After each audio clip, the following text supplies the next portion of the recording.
ومن أحسن دينا ممن أسلم وجهه لله وهو محسن واتبع ملة إبراهيم حنيفا. Bismillah, alhamdulillah, rabbil alamin. Una sa lahat ay dalangin natin naway kayo ay kanyang lahat ng masasama. Dalangin natin sa Panginoon na pagkalooban niya na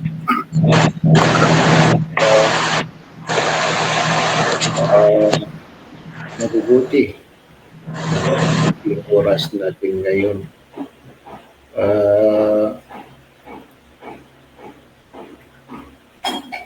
Ang bibigyan po natin ng maikling paliwanag tungkol po sa isang bagay, kapatid, na lahat po tayo ay pinagsusumikapan po natin sa lahat ng ating mga pagsusumikap.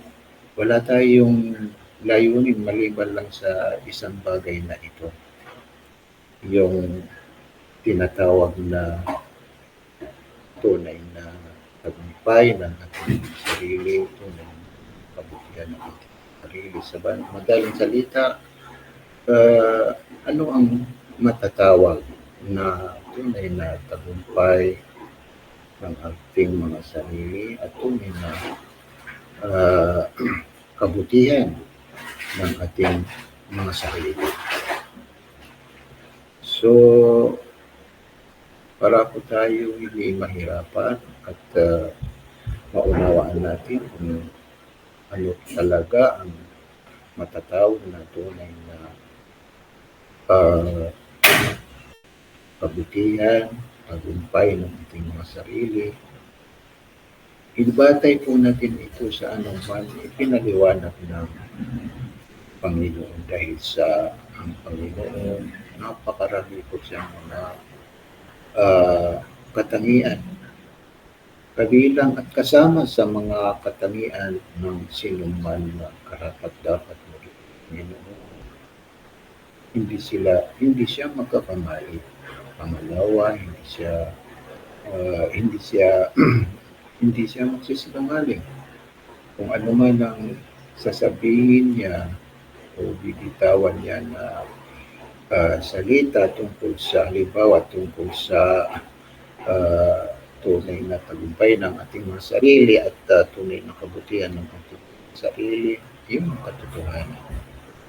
So, kahit hindi natin mabanggit yung salita mismo ng Panginoon, ito ay ipinapaliwanag niya kung ano ang tunay na tagumpay ng ating mga sarili.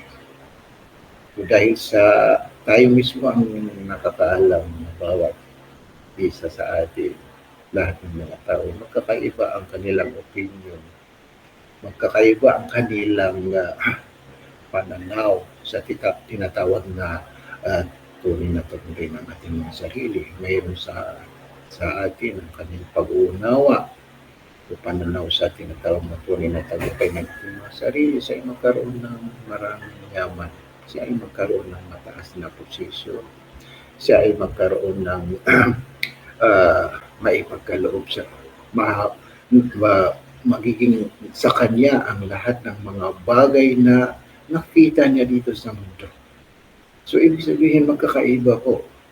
So, ang nararapat natin mapagsumikapan at maunawaan ay ano talaga ang masasabi na tunay na tagumpay ng ating sarili, tunay na kabutihan ng ating sarili.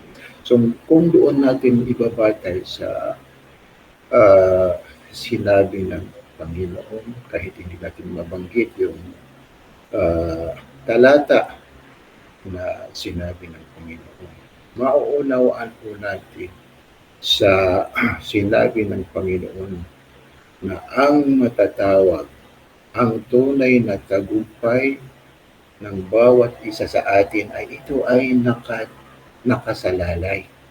Nakasalalay sa tatlong bagay. Ibig sabihin, ito ay nakasalalay sa tatlong bagay na ating babanggitin. O dalawang bagay na ating babanggitin. Kapag maunawaan ng isang tao ang dalawang bagay na ito, mauunawaan niya kung ano ang tunay na tagumpay ng kanyang sarili at tunay na kabutihan ng kanyang sarili. So ano yung dalawang bagay na sa kanya nakasalalay ang ating tunay na tagumpay? Unang bagay ay ang pag-uunawa. Maunawaan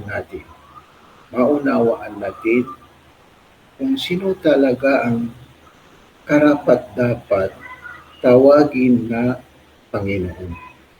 Sino talaga ang karapat-dapat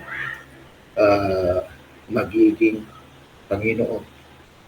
So tungkol sa paghahanap kung sino ang karapat-dapat magiging Panginoon, ito ay para po tayo ay hindi magkakamali, ay nararapat sa atin dumaan sa tamang daanan para mahanap po natin kung sino ang talaga ang karapat-dapat magiging Panginoon. Hanapin natin sa Kanya ang mga matataas, magagandang katangian. Halimbawa, hindi natin masasabi na ang karapat-dapat na magiging Panginoon ay yung Panginoon na wala siyang katangian. Hindi nga pwede, kahit kailan ay hindi pwede mangyayari ang ganito na halimbawa, paniwalaan natin ng paniwalaan natin ng isa ay siya ang karapat-dapat magiging Panginoon. Pero wala naman sa kanya ang mga magagandang katangian. So ang ibig sabihin ay para mahanap natin kung sino ang karapat-dapat magiging Panginoon, hanapin natin sa Kanya yung mga katangian at Kanyang mga gawain. Isa sa mga karapat-dapat, isa sa mga palatandaan o mga gawain ng sinuman karapat-dapat magiging Panginoon, siya yung matatawag na tagapaglikha. Siya ang lumikha sa lahat ng mga lumikha. Siya yung matatawag na tagapanusto sa lahat ng mga lumikha. Siya ang matatawag na tagapangasiwa sa lahat ng mga lumikha. Siya ang matatawag na tagakontrolado sa lahat ng mga pangyayari. Pangyayari ang isang pangyayari ka kapag ito ay kanyang pinahintulot. At ganoon din, hindi mangyayari ang isang pangyayari kapag ito ay hindi niya ipinahintulot. At mga iba pang mga gawain ng sinuman karapat-dapat magiging Panginoon. So, saan natin itong mahanap ang mga ganitong gawain? Ito ay napakalinaw na binanggit sa banal na Quran, kahuling-huling banal na kasulatan ibinaba dito sa mundo, na siya ay nagsasabi na ang Panginoon na si Allah ang tawag sa kanya. Si Allah ay siya ang lumikha sa lahat ng mga linikha. Siya ang tagapanusto sa lahat ng mga linikha. Siya ang tagapangasiwa sa lahat ng mga linikha. Siya ang nagmamayari sa lahat ng mga linikha. Siya ang tagabigay ng buhay. Siya ang tagabawi ng buhay. Kaya dahil sa mga bagay na ating binanggit, siya ang matatawag na karapat-dapat magiging Panginoon. So, ibabatay po natin ito sa anuman pinaniwalaan ng ibang linikha. Hindi lang tayo ang naniniwala sa Kanya na siya karapat-dapat na magiging Panginoon.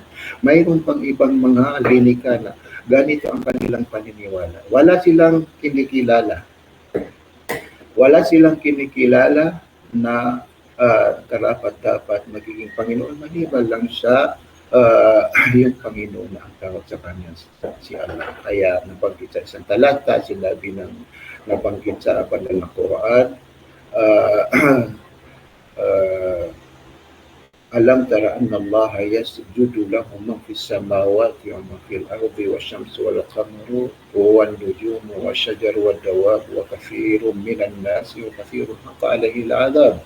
Hindi mo ba nalaman Muhammad na katiyakan si Allah ay nagpapatira pa sa kanya ang lahat ng mga nilalaman o nakatira sa pitong kalapag na kalangitan, pitong kalapag na kalupaan. Ganon din, nagpapatira pa sa kanya ang araw, nagpapatira pa sa kanya ang buwan, nagpapatira pa sa kanya ang mga bituin, nagpapatira pa sa kanya ang mga bundok, nagpapatira pa sa kanya ang mga kahoy, nagpapatira pa sa kanya ang mga hayop, ganoon din nagpapatira pa sa kanya ang ilan sa mga tao, pero ang karamihan sa mga tao ay hindi nagpapatira pa sa kanya, kaya ang nararapat sa kanila ay sila ay naligaw sa tamang landas.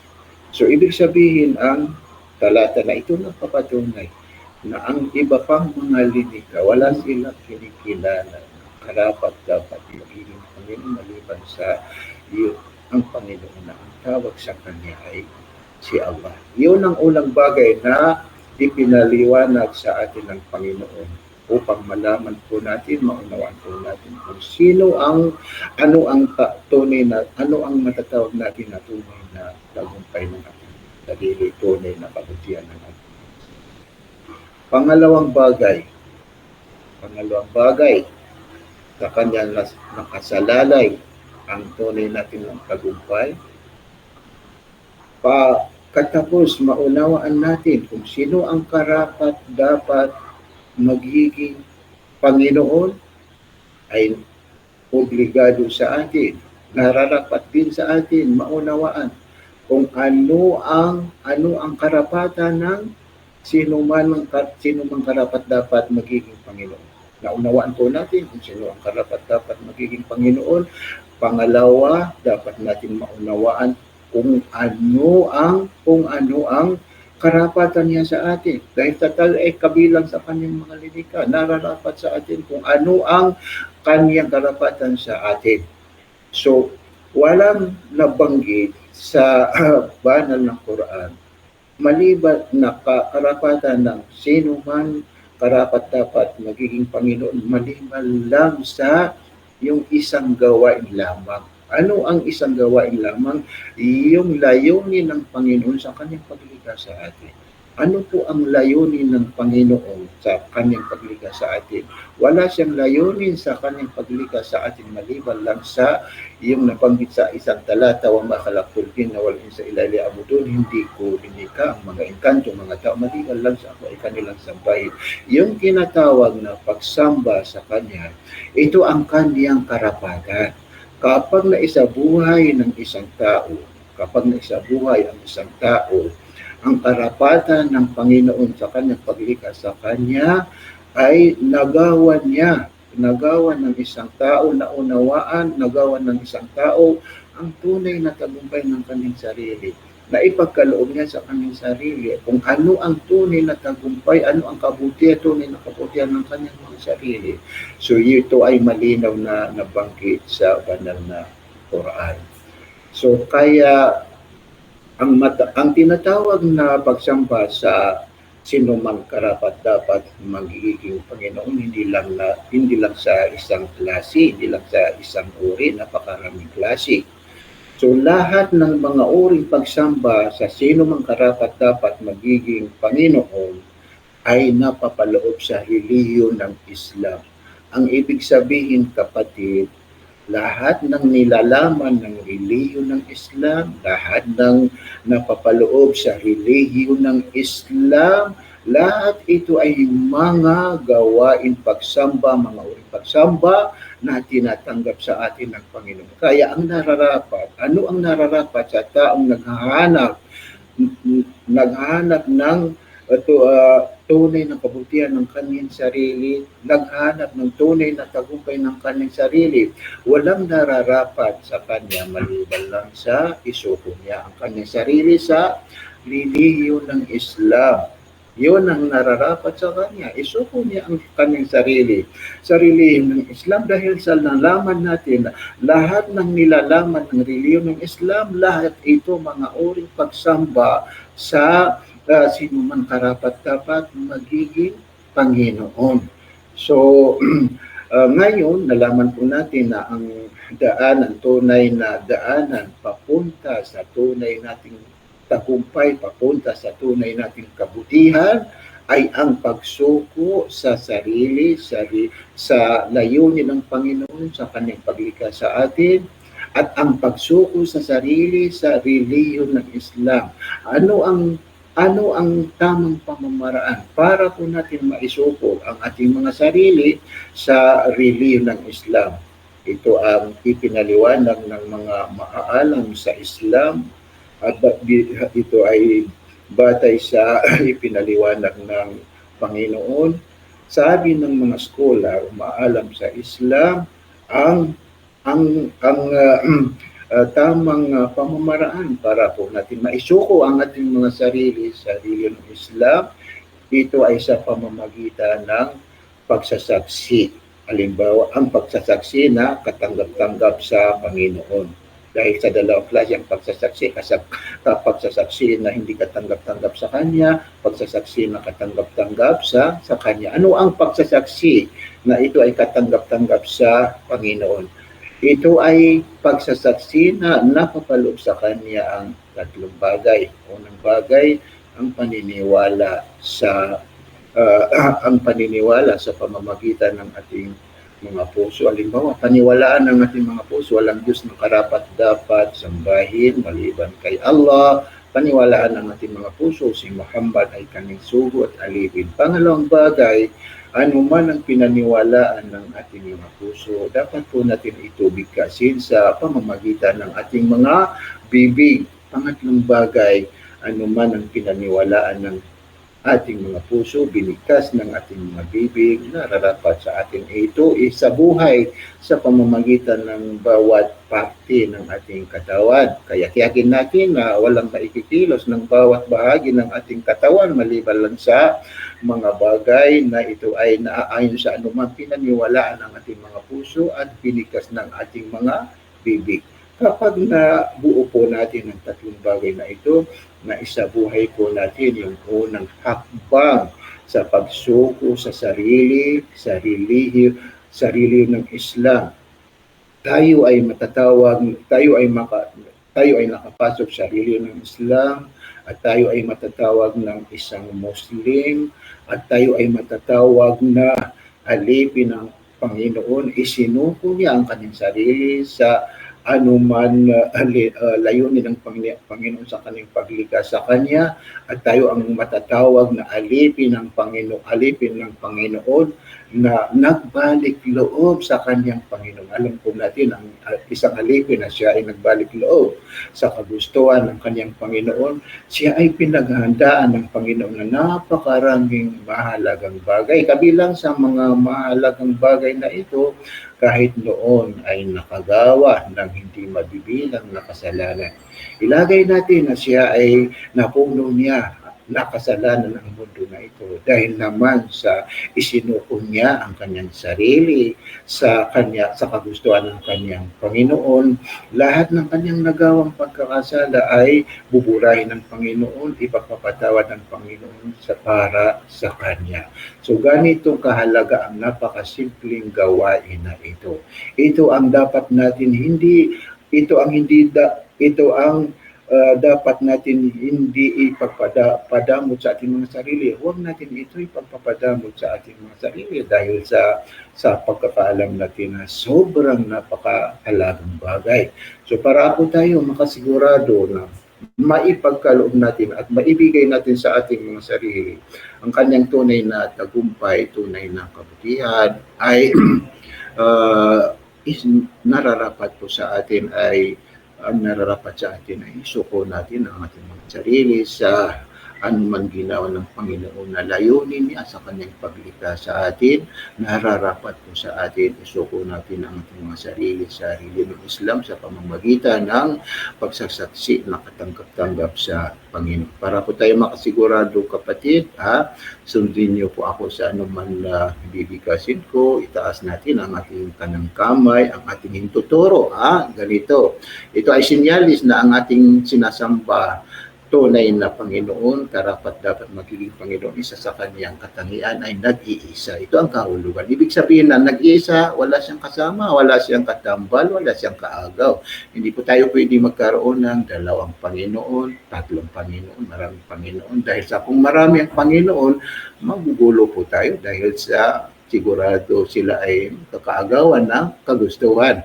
So, bigkasin natin ito muna kapatid sa lingwaheng Arabic, tapos translate natin sa lingwaheng Tagalog para maunawaan natin kung ano ang ating binibigkas. So, lakasan natin kapatid ang ating pagbibigkas. I-open nyo yung yung microphone. I-open nyo yung microphone. Okay. Yan po.